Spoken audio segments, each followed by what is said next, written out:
What? No ABS? Man, forget about that MSF class stuff. I'm going to teach you how to brake properly. Let's get started. Hey guys, this is Typical Cycle Repair. Today we're going to be talking about emergency braking. And this is something that I take very seriously. And we're going to get into a little bit more than just the braking aspect because there is a lot more to it. Okay? First off, tires. A lot of these bikes I see riding around, the tires are dry rotted or they're worn out beyond belief. A lot of these cruisers and stuff, for some reason they feel they need to get 30,000 miles out of their tires. All right, if you want to look for a tire, you get about 3,000 miles out of it, a good sticky tire that's going to work when you need it. When you apply your brakes in an emergency situation, you're going to need your tires. And if you've got a dry rotted tire on there, it's not going to work out. So a dry rotted tire, you want to look for cracks and stuff inside of the tread. It looks something like this. Also, you want to look at the date on the tire, okay? Take a look at the date on the tire. It's going to be in 4 numbers like this right here. And when you look at the numbers, you're going to have 4 numbers. The first 2 numbers are the actual week of the year, and the second 2 are going to be the year that that tire was built. All right, don't ride in a tire that's very old. I would say beyond 3 years, get rid of that tire, because if a tire is sitting outside in the sun, it's going to get worn out. If you park your bike outside, it's going to wear out quicker. So contact the tire company of whatever tire that you like and find out what they recommend as far as how long you should use a tire. Tires wear down by heat cycles. So if you heat the tire up and cool it down, heat it up and cool it down, more times it wears it out quicker. That's why at tracks they keep tire warmers on, so that whole day is a heat cycle. All right. So pay attention to your tires. All right. The next thing we're going to talk about is going to be lane position.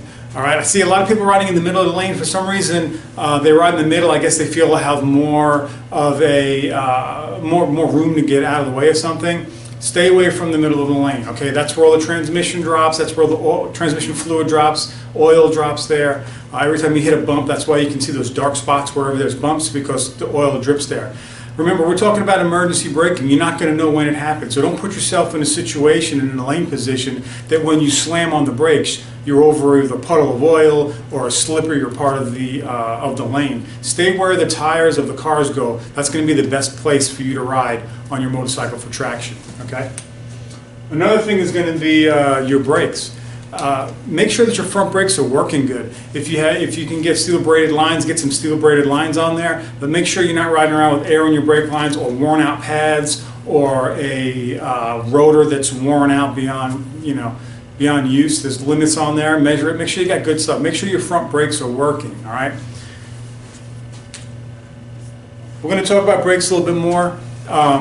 Don't use your rear brakes.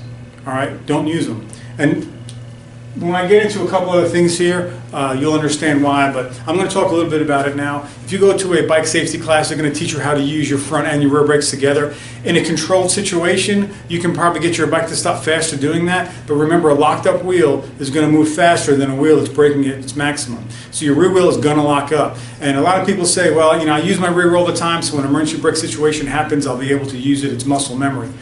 You can't do that. It does not work on a motorcycle, and this is why. Your terrain is going to change all the time. If you have a rainy day, if the rain just started coming down, it's going to be more slippery as it picks up the oil off of the pavement. Also, if you have heavy rain and all that stuff's been washed aside, it's going to be a little different. If you're on any type of gravel, it changes all the time. And there's no way that if you're covering your rear brake and you get an emergency brake situation that you're going to know how much rear brake to apply. Because the harder you squeeze your front brake to stop, that's all your stopping power in the front. Okay, the harder you squeeze your front, the less you got to squeeze the rear or step on the rear so that it doesn't lock up. There's no way you're going to be able to do that. Remember, this is emergency braking. Okay, a car is pulled out in front of you. You have to stop that bike. The last thing you think about is, well, I'm braking harder now, so now I got to let off the rear so it doesn't lock up and pass me. We see a lot of, watch plenty of videos of long skid crashes and stuff. That's because they're on the brakes, the rear wheel locks up easily, okay, and it slides past the front wheel. So you're going to slide out. That you hear that saying that people say, well, I had to lay it down. You didn't have to lay it down. All right, the bike is going to go faster laying on the slide than you sliding on your tail. Okay, so emergency braking is important. Sometimes you're not going to be able to stop. All right, you're going to hit what you're trying to avoid. So I'd rather hit it at the minimum speed possible than hit it at the maximum speed that I'm traveling at, because I locked up the rear wheel and uncontrollably crashed and slid into the car. All right, and a lot of times you're going to be able to slow down enough where you can let off the brake and get around it. All right, so that's brakes. Make sure your brakes are in good condition. Front brake, weight transfer and snatching the front brake. Now this goes into covering your brakes with 2 fingers, all right? If we're talking about distance here, we're talking about at 60 miles per hour, you're traveling at, well, let's take it like this. Your average reaction time is going to be 3/4 of a second, right? So if you're traveling at 60 miles per hour, 3/4 of a second is like 66 feet, somewhere around there. So that 60 feet is something we're not going to be able to avoid because you have your reaction time, okay? The time that you can avoid is that by having your hands on the bars and then having to take your fingers off and apply them on the brakes, okay? That's going to be another, say, half a second. It's somewhere around 53 feet, all right? So that 53 feet could be the difference of you hitting that vehicle or being able to slow down and move around it. So I want you to practice covering the front brakes all the time. Keeping your finger on the front brakes, you'll have more control over it because you're using them more, and you're going to have better modulation, and when something does happen, you're not going to lose that extra 53 feet of stopping distance, okay? So learn to cover your front brakes. Keep your foot off the rear brake, okay? Don't use the rear brake. All right, so that's front brake snatching, okay? And when I talk about weight transfer here, when you apply your brakes, your weight has to transfer forward. If you're covering your front brake with your fingers, when you apply the brake, you're not going to snatch it, because if you're coming off the bars and having to reach and grab the brake,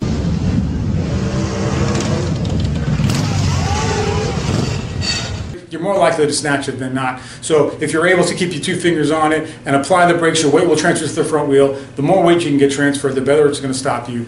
But again, that rear is going to get light and start coming off the ground. And as soon as you start applying hard, the rear is going to lock up. Don't use the rear brake. All right, so ABS. ABS is going to be the only time it doesn't matter if you use your rear or not, okay? A lot of motorcycles are coming out with ABS. A lot of people will say, and you'll see videos, that they can stop bikes faster without ABS than with ABS. Again, that's in perfect situations with dry conditions, or a situation where you don't have the fear of crashing into something or getting killed, really. So it changes a lot of things, all right? When they have tests where they're testing bikes, it's a controlled parking lot where they're, have it measured out. Okay, I want you to start braking here and stop braking here, and stop as fast as you can. Those are all controlled. And remember, ABS brakes only kick on when the wheel locks up. All right, so if you're braking and you're applying your brakes at your maximum amount, your brake threshold, where you're braking as much as it can just before it locks up, ABS is never going to kick on. All right, so you should be able to stop the bike just as fast with ABS than without ABS if you're not skidding. All right, make sense? All right, so let's move on. If you got ABS, just squeeze your brakes and apply them as best you can, and if you do start to lock up, you'll be all right. But ABS is great, because when that weight transfers forward and your rear starts coming off the ground, it's not going to let the rear lock up and pass you. It's going to get the best. You get the best braking out of the rear wheel like that.